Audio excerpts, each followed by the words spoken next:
जय हिंद फ्रेंड्स। मैं बलराम सिंह आपके दोस्तों का अपने YouTube channel night peak academy में हार्दिक स्वागत हूँ, अभिनंदन करता हूँ। आशा करता हूँ कि आप इस स्वास्थ्य आनंद होंगे। पिछली क्लास में हमने धारावाही वृत्ताकार कुंडली के केंद्र पर उत्पन्न चुंबकीय क्षेत्र का व्यंजक प्राप्त किया था। आज की क्लास में चैप्टर 4 गतिमान आवेश तथा चुंबकत्व के एक मोस्ट इंपॉर्टेंट टॉपिक एम्पियर के परिपथीय नियम का अध्ययन करेंगे। एम्पियर के परिपथीय नियम के अनुसार किसी बंद वक्र के लिए चुंबकीय क्षेत्र B का रेखीय समाकलन पथ द्वारा घिरी कुल धारा I का म्यू नॉट गुना होता है। इसमें हम लिखेंगे कि एम्पियर के परिपथीय नियम के अनुसार, या हम कहें इस नियम के अनुसार, किसी बंद वक्र के लिए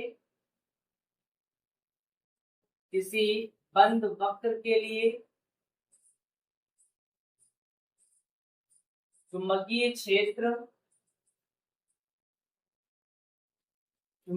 क्षेत्र यानी बी वेक्टर का रेखीय समाकलन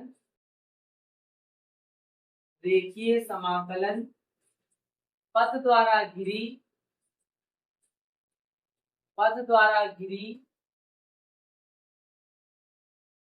कुल धारा I का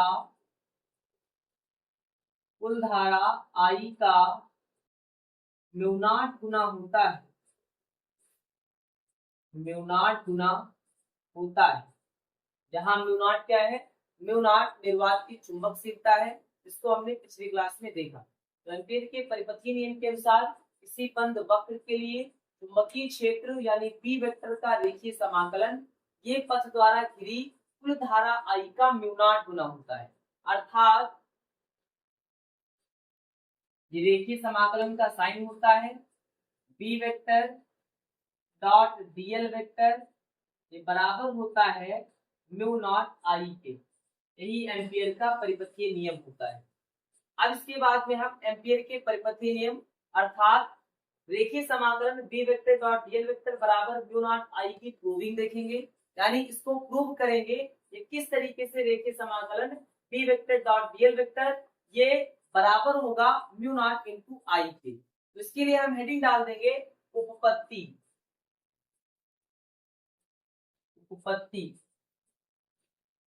इसमें हम देखेंगे कि एक एक्स वाई चालक तार है जिसमें धारा I प्रवाहित हो रही है।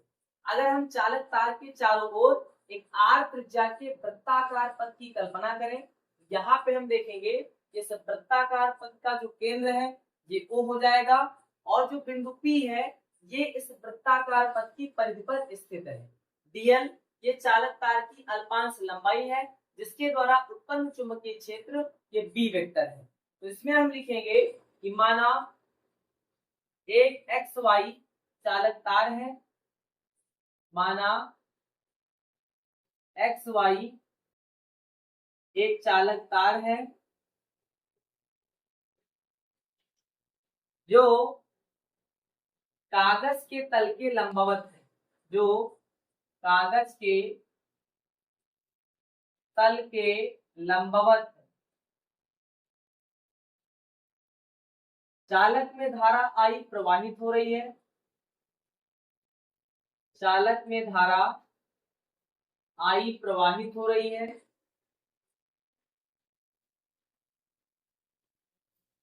माना तार के चारों ओर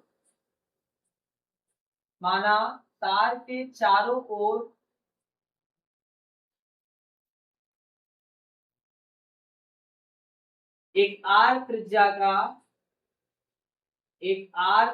का वृत्ताकार पथ है, एक आर त्रिज्या का वृत्ताकार पथ है और इस वृत्ताकार पथ का जो केंद्र है यह O है। तो लिखेंगे कि O वृत्ताकार पथ का केंद्र है।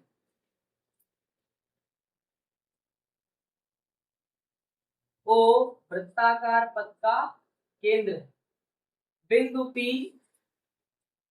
बिंदु P पथ की परिधि पर स्थित है, या हम कहें वृत्ताकार पथ की परिधि पर स्थित है। बिंदु P वृत्ताकार पथ की परिधि पर स्थित है। dl अल्पांश लंबाई है, या हम कहें dl चालक तार की अल्पांश लंबाई है। इसको पूरा लिख देंगे कि dl चालक तार की अल्पांश लंबाई, या हम कहें कि जो आपका वृत्ताकार पथ बन रहा है इसकी अल्पांश लंबाई क्या है, dl। तो लिखेंगे जहां dl चालक तार की अल्पांश लंबाई है, अल्पांश लंबाई है। अब इसके बाद में हम देखेंगे कि इसके द्वारा जो उत्पन्न चुंबकीय क्षेत्र है या बी वेक्टर है, और बी वेक्टर का मान, या हम कहें इस चुंबकीय क्षेत्र का मान, इसको हमने पिछली क्लास में धारावाही वृत्ताकार कुंडली के केंद्र पर उत्पन्न चुंबकीय क्षेत्र के व्यंजक में देखा कि बी बराबर निकला था μ0/2 इंटू I/r। तो इतना आप नोट करेंगे, इसके आगे से सॉल्व करते हैं।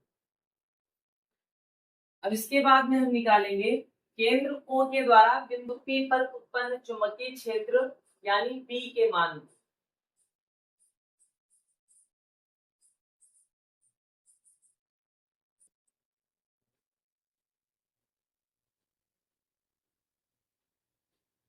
लिखेंगे केंद्र O के द्वारा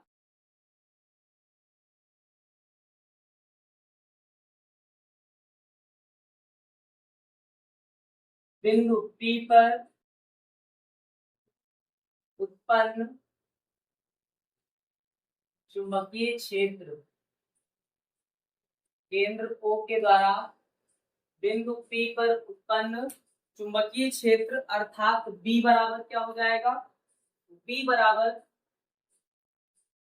ये होता है μ0/2 इंटू I/r। इसको हमने पिछली क्लास में देखा, जहां पे हमने डेरिवेशन किया था कि धारावाही वृत्ताकार कुंडली के केंद्र पर उत्पन्न चुंबकीय क्षेत्र यानी B का मान क्या होता है, तो ये होता है μ0/2 इंटू I/r। इसको हम मान लेंगे इक्वेशन नंबर फर्स्ट। अब इसके बाद में हम निकालेंगे कि संपूर्ण कुंडली के द्वारा जो चुंबकीय क्षेत्र B है इसका रेखीय समाकलन क्या होगा। तो लिखेंगे संपूर्ण कुंडली द्वारा,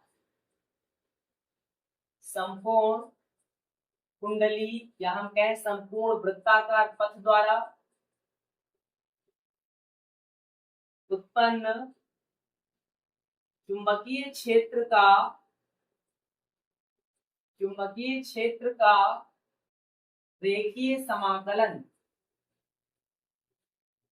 रेखीय समाकलन यानी रेखीय समाकलन का साइन लगाना है, B vector into DL vector को निकालेंगे। तो यहाँ पे हम देखेंगे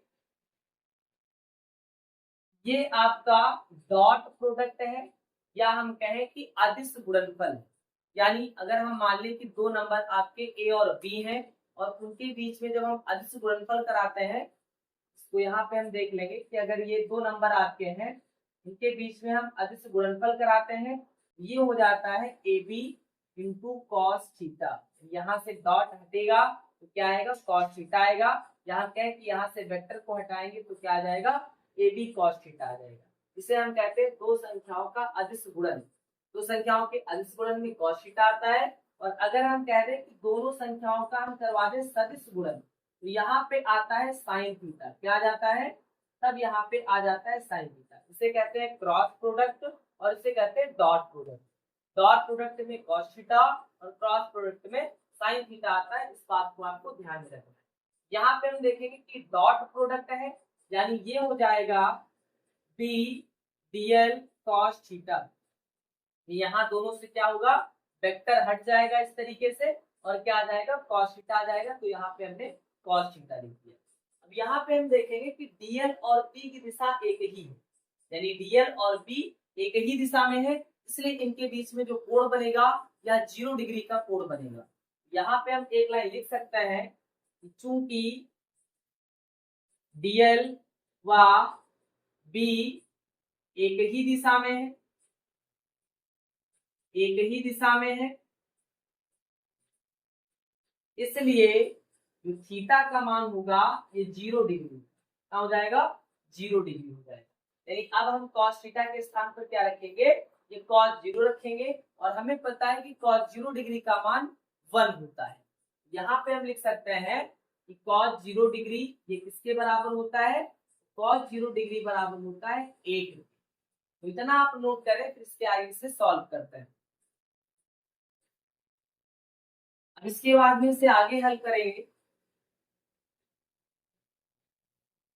तो यहाँ पे हम देखेंगे कि ये हो जाएगा रेखीय समाकलन बीडीएल cos 0 डिग्री, और cos 0 डिग्री का मान होता है 1।